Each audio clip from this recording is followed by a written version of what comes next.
What's going on, everyone? Welcome, Rabid here. And this came up yesterday, and I see a few people actually trying to talk about this. So KASPA hash rate hit pretty close to Ethereum level, so people are thinking the network is close to the same size. Now, they run on different algorithms, and Ethereum, KASPA is no way the size of Ethereum. We're going to look at the numbers, look at how many GPUs each were online. You can kind of get an idea of what's going on here in terms of hash rate versus algorithm, because a lot of people get confused here. A hash rate number doesn't mean it's the same if it's on a different algorithm. So here's about the all-time high hash rate of Ethereum, 1.266 petahash on the network at the all-time high. And if we look at KASPA, it did peak to its absolute highest around April 11th at 1.03. I think there's one little notch here that might be 1.04, so I can't really find it, but it's on there somewhere. Regardless, I'm going to compare 1 petahash on both networks, Ethash versus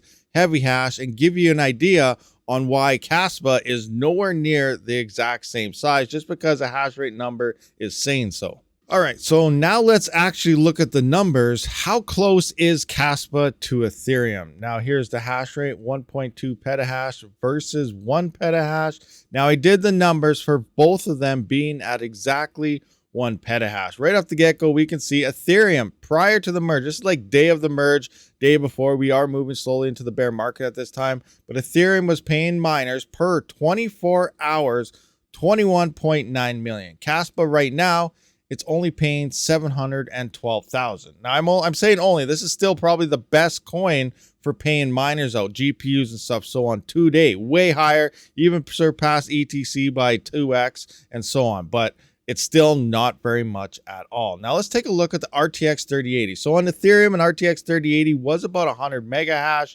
and on KASPA, they're about 893. I just went to hashrate.no. Actually, 898 is what I use my numbers on. But we can see 10 million RTX 3080s worth of hash rate was on Ethereum.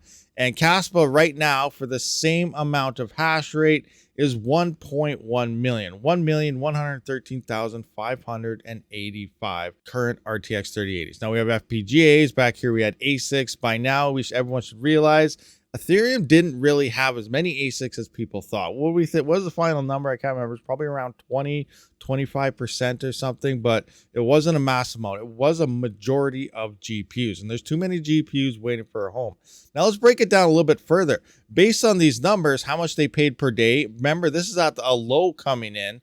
Ethereum was actually paying each 3080 $2.19. $2.19 per 3080 based on the total hash. Now remember, we had ASICs and everything. This is just some rough numbers to know how much Ethereum was paying its miners there per day. Now we got KASPA, 63 cents. KASPA is nowhere near where Ethereum was. Not even close. Not even a fraction of a pin needle if you really think about it. It's like, seriously, we have 10 times, almost 10 times less hash rate on the network, and it's paying like 75% less. So, or I guess, maybe 60% or something. Regardless, if KASPA had the same amount of actual hardware on it as Ethereum, no one, even if you had like half-cent power, you would probably still not be profitable with KASPA. That's the effect Ethereum has here, and people just don't want to let it go. Just because we have profitability right now, it's mostly due to the fact that we don't have much hardware online. That's the bottom line. All right, guys, so hopefully this did shine some light on how different algorithms affect hash rate and GPUs differently. We can see KASPA is nowhere near close